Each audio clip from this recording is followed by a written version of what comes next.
इसके पहले हमने पिछले वीडियो में बहुपद के मध्य पद को तोड़कर गुणनखंड निकालना सीखा था। तो उसमें 4 प्रकार के सवाल बताए थे मैंने, दोनों जगह पे plus plus, minus plus, plus minus और दोनों जगह पे माइनस। ठीक है, तो आज हम माइनस माइनस से रिलेटेड सवाल हल करेंगे। ये प्रश्नावली का पहला सवाल है। ठीक है, तो मैंने पहले आप लोगों को दोनों प्लस प्लस वाला बताया और माइनस प्लस वाला बताया। ठीक है, तो आज दोनों माइनस वाला कर रहे हैं। ठीक, तो आप देखिए, अगर लास्ट में आपका माइनस है मतलब संख्याओं को एक दूसरे में क्या करना है, हमको घटाना है। ठीक है, तो अब मध्य पद को तोड़ना है तो दो संख्या ऐसी लेनी है जिनका गुणा 4 होना चाहिए और उनका जोड़ना या घटाना, यहाँ पर हम घटाएंगे तो उनका घटाना होना चाहिए 3।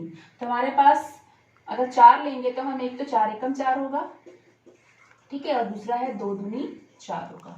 तो अब हम यदि 2 में 2 जोड़ते हैं तो 4 आएगा और 2 में 2 घटाते हैं तो 0 आएगा। हमको लाना क्या है, 3। ठीक है, मतलब 4 में 1 गया तो कितना आएगा, 3।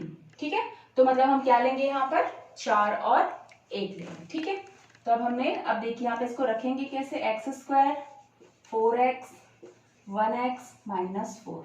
अब चिन्हों का आप लोग ध्यान दोगे, चिन्ह एक्चुअल में लगाएंगे कैसे, है ना। अब देखिए, चूंकि घटाना है मतलब एक प्लस होगा और एक माइनस होगा। यदि दोनों समान चिन्ह होते हैं मतलब जुड़ेंगे, यदि प्लस प्लस है तो जुड़ेंगे, माइनस माइनस है तो जुड़ेंगे। पर हमको 4 में से एक को घटाना है, मतलब दोनों के चिन्ह कैसे रहेंगे, अलग अलग, एक प्लस और एक माइनस। तो हमेशा इस चीज को ध्यान दोगे कि इस संख्या के सामने में जो चिन्ह रहता है वो हमेशा बड़ी संख्या के सामने लगाओ।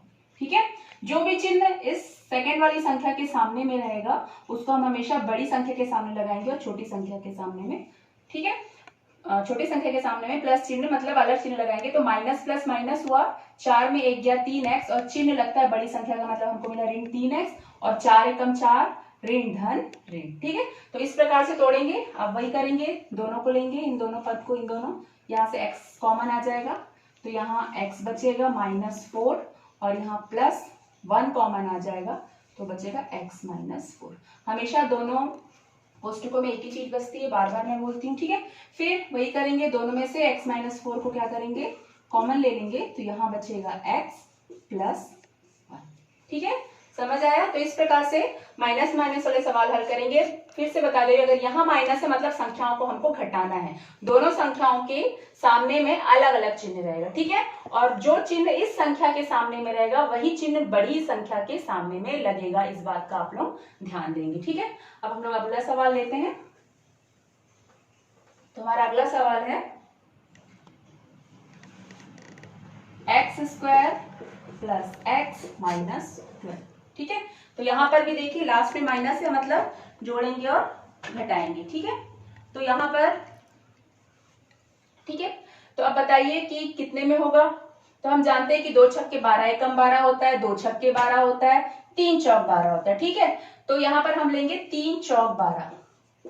ठीक है ना, क्योंकि हमको 4 में से, यहाँ पर कुछ नहीं मतलब 1 है, तो हमको 4 में से 3 घटाएंगे तो कितना आएगा, 1 मिलेगा। ठीक है, तो अब तक आप लोग समझ गए होंगे किस संख्या को हमको लेना है। तो यहाँ पर हम लिखेंगे x²। अब देखो यहाँ पर मैं 4x लिख दे रही हूँ, 3x लिख दे रही हूँ, -12, मतलब दोनों जगह पे अलग अलग चिन्ह रहेगा। अब हमें ये चिन्ह को कहां पर लगाना है, तो हमेशा इसके सामने में जो चिन्ह रहता है वो हमेशा बड़ी संख्या के सामने लगाया जाता है। इस चीज को ध्यान रखेंगे तो सवाल कभी गलत नहीं होगा आपका। ठीक है, तो 4 तिया 12 प्लस माइनस माइनस और प्लस माइनस माइनस होता है, मतलब 4 में से 3x घटेगा तो 1x आएगा और चिन्ह रहेगा बड़ी संख्या का, मतलब 4x में से ऋण 3x हुआ तो धन 1x आएगा। ठीक है, अब वही करेंगे, दोनों पदों में से कॉमन लेंगे, x को कॉमन लिया तो x +4 आएगा और -3 कॉमन लिया तो यहाँ बचेगा x। चूंकि देखो बाहर में माइनस कॉमन है, ये माइनस है तो यहाँ पर क्या हो जाएगा, प्लस। ठीक है, इस चीज को ध्यान रखोगे, गलत नहीं करोगे। तो फिर दोनों में से कॉमन आ जाएगा x +4 और यहाँ बचेगा x -3।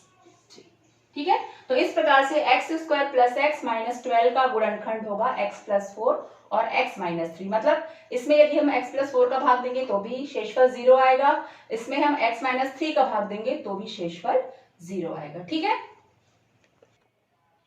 ठीक है, अब हम देखते हैं 7वां सवाल, 7x² - 2x - 5। ठीक है, अब ये सवाल और अभी तक आपने जो सवाल बनाए हैं, x² + x -12 का गुणनखंड या x² - 3x - 4 का गुणनखंड या x² + 2x + 1 का गुणनखंड, इस सवाल और इस सवाल में आपको कुछ अंतर नजर आ रहा होगा।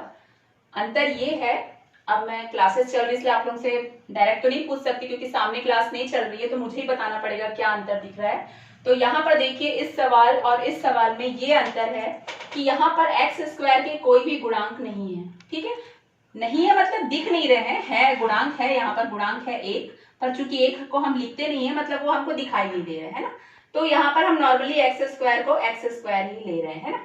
पर यहाँ पर आपके एक्स स्क्वायर के सामने में गुणांक है 7। ठीक है, तो इस गुणांक का अपना एक महत्व होता है। यहाँ पर भी एक था, उसका भी महत्व था, पर एक का हम किसी भी संख्या में गुणा करते हैं तो वो उतनी ही संख्या आती है। ठीक है, इसलिए हम उसको नहीं लेते हैं। पर यहाँ पर एक्चुअल में काम वही किया जाता है कि जो भी इसका गुणांक होता है उसको इससे गुणा किया जाता है। ठीक है, तो यदि हम एक में 12 का गुणा करेंगे तो भी 12 ही आएगा। तो ऐसे सवालों में इसकी जरूरत नहीं पड़ती, पर नियम यही है कि इस सवाल में सबसे पहले एक्स स्क्वायर के गुणांक को हम अचर राशि से गुणा करते हैं, पर चूंकि एक होता है इसलिए जरूरत नहीं पड़ती, इसलिए बताया आज नहीं जाता।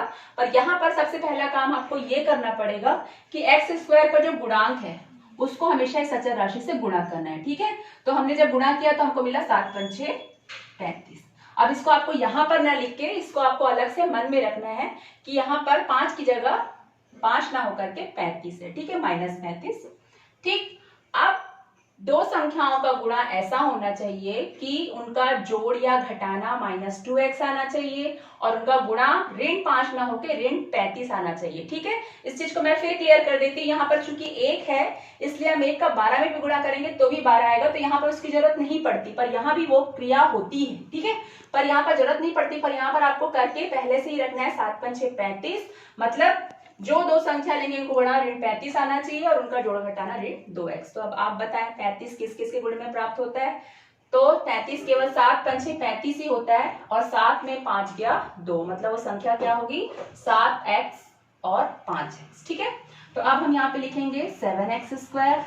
हम संख्या को लिखेंगे 7x और 5x। मैं पहले से प्लस माइनस इसलिए बताती कि ताकि आप लोग जाने कि कहाँ पर क्या लगेगा। ठीक है, और यहाँ पर आपको 35 ना लिख के 5 ही लिखना है, इस चीज का ध्यान है। 35 को केवल आपको मन में रखना है। ठीक है, तो यहाँ पर 7x², 7 × 5 = 35 हुआ। ठीक, यहाँ पर 35 नहीं है, 5 ही लिखना है। अब बताइए प्लस और माइनस कहाँ पर लगेगा? तो हमेशा मैंने बताया कि ये जो चिन्ह है सेकेंड संख्या के सामने वाला जो चिन्ह है वो हमेशा बड़ी संख्या के सामने लगेगा। ठीक है, कब? जब घटाना रहेगा। घटाना है, 7 में से 5 को घटाना है, दोनों सेम चिन्ह रहेंगे तो भी जुड़ेगा। ठीक है, माइनस रहेगा, दोनों प्लस, मतलब एक माइनस और एक प्लस करना है, तो बड़ी संख्या के सामने हमेशा सेकंड वाला चिन्ह रहेगा। ठीक है, हो गया अब आपका। तो यहाँ देखिए माइनस प्लस माइनस, 7 में 5 गया 2, 7 × 5 = 35। ठीक है, और ऋण धन ऋण। अब वही करेंगे हम, इसको 2 पद देंगे इस प्रकार से। इसमें से क्या देखिए, अब यहाँ पर क्या कॉमन आएगा? 7x यहाँ भी है, 7x यहाँ भी है, मतलब हम 7x को कॉमन ले सकते हैं। तो यहाँ बचेगा 1x और यहाँ बचेगा -1। पूरा 7x बाहर आ गया तो 1 बचा, और यहाँ से 7x 1x बचा था इसलिए 1x हुआ। यहाँ से हम क्या कॉमन ले सकते हैं? दोनों में 5 कॉमन ले सकते हैं, तो यहाँ बचेगा x - 1, 5 बाहर आ गया। दोनों में हमेशा सेम पद बचते हैं, तो x - 1 कॉमन आया, अगले कोष्टक में आएगा 7x, यहाँ आएगा +5। तो इस प्रकार इस बहुपद का गुणनखंड होगा x - 1 और 7x + 5। ठीक है, ठीक है। अब देखिए 11वां सवाल, √3y² + 9y + 6√3। ठीक है, तो इसका हमको गुणनखंड याद करना है। तो वही क्रिया वहां पर x² में पद में था, यहाँ पर y² के पदों में है आपका। तो y² का जो गुणांक है उसको हमेशा हम अचर पद से गुणा करते हैं। ठीक है, जैसा कि इसके पहले सवाल में मैंने बताया। तो √3 का 6√3 से आप गुणा करेंगे, तो √3 और 6√3। ठीक है, तो √3 मिलके 3 होता है, आप लोगों को पता ही है, इंटू 6 मतलब 3 छक्के कितना हो गया 18, मतलब इस 6√3 की जगह पे है 18। समझ आया सभी को? √3 और √3 मिलके 3 बनेगा और 6 × 18 हुआ, मतलब इसकी जगह पे आपका 18 है। मतलब दो संख्याएं ऐसी लेनी है जिनका गुणा 18 हो और जिनका जोड़, यहाँ पे माइनस की तो कोई बात ही नहीं क्योंकि सभी प्लस में है, तो उन संख्याओं का जोड़ होना चाहिए 9 और उनका गुणा होना चाहिए 18, मतलब वो संख्या क्या होगी 6 × 18। ठीक है, तो √3y² + 3y plus 6y plus 6 under root 3। ठीक है, 3 और 6 9y हो गया और 3 छक्के हो गया 18। ठीक है, अब वही करेंगे, दो दो पद लेंगे। अब देखिए इन दोनों में से क्या कॉमन आ सकता है, तो एक लाइन में आपको और समझा दे रही हूँ। तो 3y स्क्वायर, 3 को हम लिख सकते हैं under root 3 into under root 3, ये सभी आप लोग जानते हैं। ठीक है, अंडर रूट 3 अंडर रूट 3 3 होता है, तो 3 को हम under root 3 into under root 3 y लिख सकते हैं। ये हो गया 6y प्लस 6 अंडर रूट 3। ठीक, समझ में आया इतना। अब हम वही इन दोनों में से क्या कॉमन आएगा, अंडर रूट 3 यहाँ भी है, यहाँ भी है, एक y यहाँ मिल जाएगा, y यहाँ भी है, मतलब हम कॉमन लेंगे अंडर रूट 3y, तो यहाँ बचेगा y और यहाँ से अंडर रूट 3y कॉमन आ गया, तो एक अंडर रूट 3 अंदर बचेगा, एक अंडर 3 और y बाहर आ गया, एक अंडर रूट 3 बचेगा। यहाँ से क्या कॉमन आएगा इन दोनों पद से, तो इन दोनों पद से 6 कॉमन आएगा, तो यहाँ बचेगा y और यहाँ बचेगा अंडर रूट 3। दोनों कोष्टकों में सेम पद बच गए, कॉमन ले लेंगे हम दोनों को। ठीक है, तो अगले कोष्टक में क्या बचेगा, यहाँ क्या बचा हमारा अंडर रूट 3y, यहाँ से हमने ये कॉमन ले लिया तो यहाँ केवल ये बचा, प्लस यहाँ से ये कॉमन आ गया तो 6। तो इस प्रकार ये सवाल हल होगा। ठीक है, बहुत कठिन नहीं है, बस अंडर रूट है इसलिए ऐसा लग रहा है बहुत कठिन है, पर सवाल बहुत सरल है। तो इस प्रकार से under root 3y square plus 9y plus 6 under root 3 का जो गुणनखंड है वो हमको मिलेगा y प्लस अंडर रूट 3 और अंडर रूट 3y प्लस 6। ठीक है, अब देखिए ये छठवां सवाल, इसमें मैं थोड़े से पार्ट को आपको बताऊंगी, बाकी आपको खुद हल करना है। केवल इस क्वेश्चन को मैं इसलिए बता रही हूँ क्योंकि देखिए इसके सामने में माइनस है ना, तो इसका भी अपना एक महत्व है, क्योंकि अभी तक आप जो हल करते थे उसके सामने में प्लस रहता था, है ना, कोई भी जो भी चीज है। तो यहाँ पर चूंकि माइनस है, मतलब इस y स्क्वायर का गुणांक है -1। ठीक है, इस चीज को ध्यान देंगे, यदि सामने में माइनस है, कुछ गुणांक है, तो उसका अपना एक महत्व होता है और उसको सवाल को उसको लेते हुए आपको सवाल को हल करना है। अब चूंकि 1 का यदि आप 156 में गुणा करेंगे तो 156 ही आएगा, पर माइनस यहाँ पे दिया है, इस चीज को ध्यान रखेंगे। तो इस -1 का यदि 156 में गुणा करेंगे तो इसका महत्व बदल जाएगा, यहाँ पर -156 हो जाएगा। ठीक है, तो ऐसी दो संख्याएं लोगे जिनका गुणा -156 होगा और जिनका जोड़ना या घटाना जो है वो 35 होगा। तो ये सवाल आप लोग खुद बनाएंगे और यदि नहीं बनता है तो फिर मैं आप लोगों को बना के बताऊंगी। तो इस प्रकार आप लोगों की प्रश्नावली 3 कंप्लीट हो गई है और आप उसको व्हाट्सएप में मुझे पूरा का पूरी प्रश्नावली 3 को बनाकर भेजेंगे और जिस सवाल में प्रॉब्लम होगी उसको पूछेंगे तो मैं उसको आप लोगों को बनाकर बताऊंगी। ठीक है।